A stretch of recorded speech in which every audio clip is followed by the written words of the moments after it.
As you know, President Trump has displayed a casual indifference to the law in general, but nowhere is this more striking than in his use of the presidency for his own personal and private profit.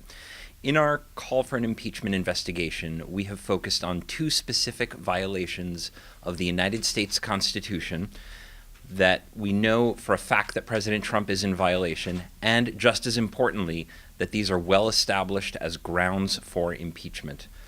What President Trump is doing by enriching himself through the presidency is not only unconstitutional, it's not only immoral, but it's actually fundamentally corrupting of the republic to profit from the presidency at public expense.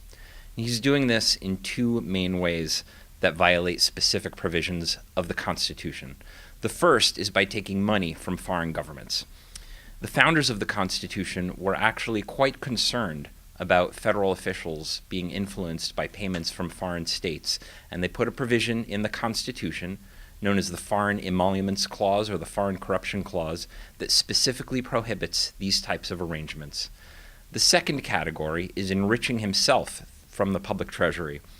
And again, the founders may not have anticipated every particular angle of the president's grift, but they did put a provision in the Constitution.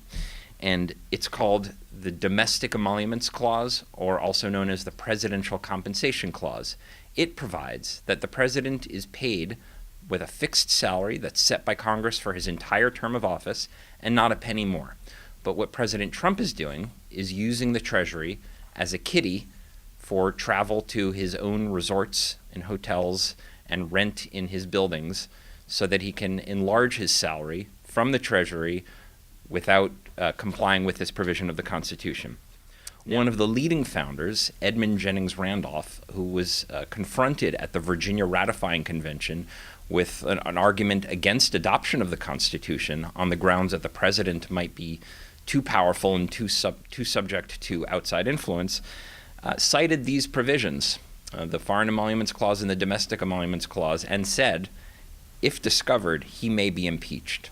That's where we are now. Impeach, 7 little letters gonna set us straight. Impeach, how much more are we gonna take? Impeach, time to clean the White House out.